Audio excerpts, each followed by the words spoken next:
Before we begin, ask yourself this: how many women in history were hidden away not because they committed a crime, but because of how they looked or who they were born to? How many were buried in the margins of American history because of the silent legacy of inbreeding? If you're drawn to the forgotten faces, the buried bloodlines, and the haunting truths no one wants to remember, hit that subscribe button. Because this story isn't just about genetics. It's about erasure. She was born in a whitewashed farmhouse in rural Kentucky in the winter of 1873. The midwife, a woman who had seen far too much, hesitated for a long moment before wrapping the child in linen. The baby's features were off, one eye higher than the other. Her jaw sloped too far to one side, and her fingers twisted at strange angles. The father took one look and said, simply, "She'll stay indoors." Her name was Maryanne, but you won't find her in any family records. Her parents were third cousins, part of a proud landowning family that had once traced their bloodline back to the Revolutionary War. They boasted of being pure stock. What that meant, though, was that cousins married cousins, and uncles took in nieces when the family tree bent in on itself. Maryanne was the third generation to suffer for that purity. As a child, she spoke rarely. Her mind developed slowly, but she could hum beautifully and loved to listen to the creak of the trees outside her window. She wasn't taught to read and never allowed to go to town. Visitors were told she had died young. Her brothers told schoolmates they never had a sister.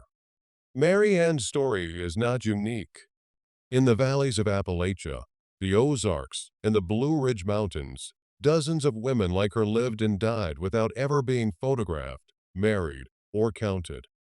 They were daughters of isolation, the product of frontier families who valued bloodlines above all else, and in doing so, created the perfect storm for inherited deformities, mental disorders, and tragic silence.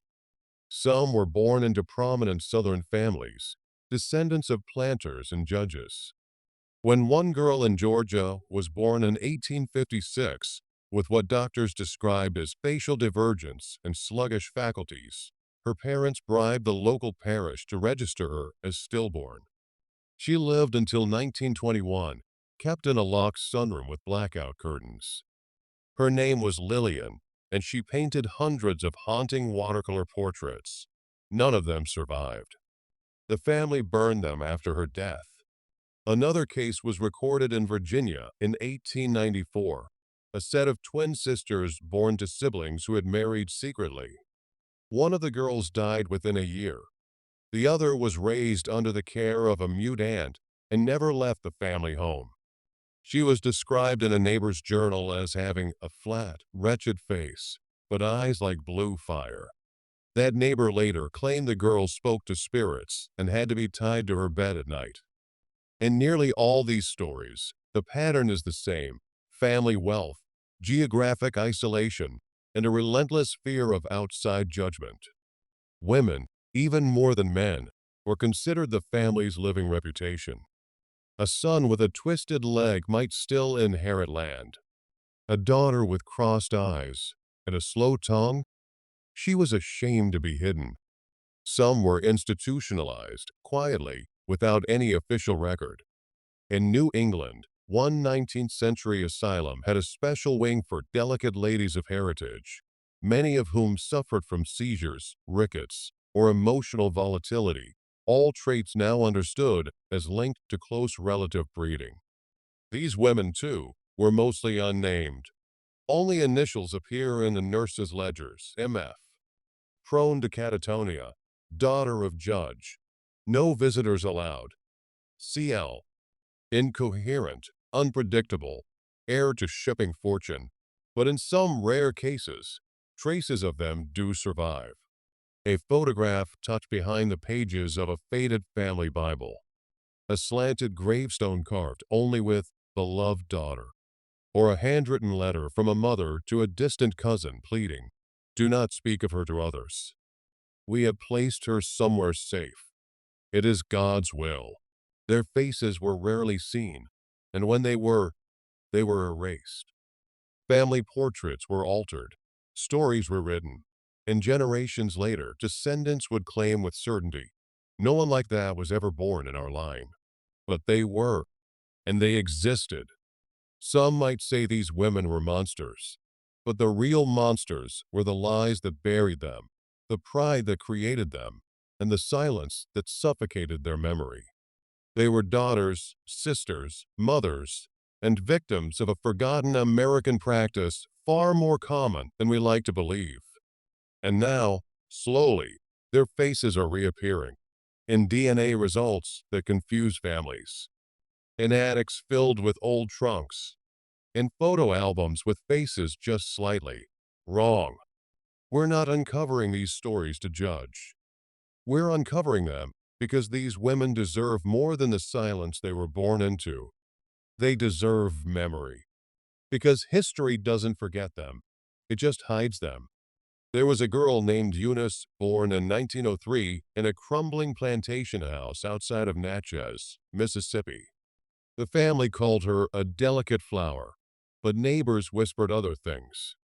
That her jaw never quite closed, that she sometimes laughed at nothing and then screamed at everything, that she walked sideways. Her mother was the daughter of her father's sister. The line had folded in twice before Eunice came along, once out of desperation after the war, and once out of pride to preserve blue blood. By age 7, Eunice was already living in the attic. It was always the attic, not the cellar, too damp, too symbolic. The attic was high and out of view, a place where the moaning or muttering could be muffled, where the family could entertain guests without guilt. They installed a lock outside the door. Eunice spent over 30 years up there. A cousin once recalled hearing footsteps, pacing. Another swore they saw her face in the window once, wild-eyed, pressing against the glass with her hands. But Eunice was not unique. She was one of many. From the late 1700s through the early 20th century, inbred daughters became America's whispered ghosts, especially in families of status. In the South, it was about property, keeping land in the family. In the North, it was about legacy, blood, lineage. Some old New England families bragged they'd never married outside their kind since Plymouth Rock. But that purity came at a price. There was Margaret B., born in Vermont in 1869. Her parents were cousins. Her grandparents had also been cousins. Margaret never spoke a word her entire life. She was raised in a room with no mirror, no books, and no visitors. Her parents told everyone she died in infancy. She actually lived to age 47, locked away in an upper wing with faded rose wallpaper and iron bars on the windows. What makes Margaret unusual is this. We have her photograph, taken once in secret by a traveling doctor who'd been hired to treat her nerves. The image still Subscribe to my survives in a channel. university archive, misfiled under unidentified female. In it, her face is slightly turned, one eye drooping, her mouth fixed in what looks like a half smile or a wince. Her hands, long and thin, are clasped in her lap. It's haunting not because of how she looks, but because of what you see in her expression, awareness. She knew she was being watched. Even more tragic are the stories we'll never know fully. In some towns in Appalachia, when a girl was born with severe abnormalities, she was baptized quietly, then handed over to a traveling caregiver. Sometimes these women were nuns, other times distant cousins with no children of their own. The family paid to keep the child out of sight and out of memory. But the most painful tales come from diaries. One found in Arkansas, belonging to a midwife in the 1880s, listed a string of births with side notes, twisted limbs, cleft face, muted cry, eyes not aligned, all from the same cluster of families. One entry simply reads, "Girl born, cousin wed, father did not speak. Girl made no sound, buried later. Told townsfolk it was a stillborn boy." What kind of pain lives in that sentence? Then there are the stories of women who lived full lives, but carried the marks of generations of inbreeding, mild deformities, epilepsy, developmental delays, and were labeled touched, simple, moonstruck. These women were allowed to walk the streets, but never allowed to marry. They lived in back rooms, worked in silence, and died in anonymity. Their family names vanished from plaques and histories. They became the aunt who stayed home, the cousin who never spoke, the sister no one mentioned. And still, they existed. Even in American cities like Charleston, Savannah, Boston, places with grandeur and culture, there were homes with backstairs and sealed-off wings. One girl in 1890s Baltimore, daughter of a prominent lawyer and his first cousin, was said to have grown an extra row of teeth and suffered night terrors so intense she had to be restrained. Her story survived only through her nurse's letters, later donated to a historical society. They called her Miss Clementine, and she once been a visiting bishop. And perhaps the saddest truth? Some of these women were bright, intelligent, curious, but untreated genetic conditions left them with physical features that frightened people. Their own families couldn't look at them without shame.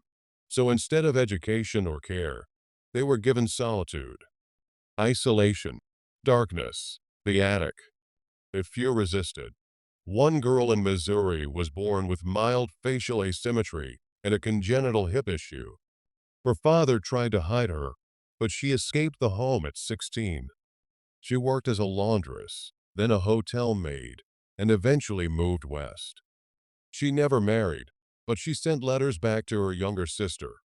In one, she wrote, "I thank the Lord every day that my face is mine and not a mirror of their pride." That sentence survived. Her name did not. This is the weight of forgotten women. They weren't monsters. They weren't cursed. They were human beings born into a twisted belief that purity of blood was more important than the well-being of a daughter. A belief passed down like a family heirloom, silent, dangerous, and impossible to question. You might be wondering, why tell these stories now? Because silence breeds repetition, and shame feeds on secrecy. These women were buried twice, first in life, then in memory. But by telling their stories, even with gaps and guesses, we return a piece of humanity that was stripped from them. Their faces weren't wrong. They were real. Their stories weren't shameful. They were silenced. And their names, even the ones lost, deserve to echo louder than the lies that buried them. We often think of history as the story of kings and wars, of laws passed and nations built. But just beneath that surface, in quiet rooms, behind closed doors, lived the people history chose to forget. Women who bore the weight of their family's ambition, their bloodlines, and their shame. They didn't get monuments or museums. Some didn't even get names on gravestones. But tonight, you heard their story. And in telling it, we've pulled them, even for a moment, out of the attic, out of the shadows, and into the light where they always belonged. If this side of history speaks to you, if you're drawn to the buried, the uncomfortable, and the untold, make sure you're subscribed. Because what we uncover next will go even deeper. This isn't just storytelling. This is remembrance. Until next time, stay curious and keep looking in the places history tried to hide.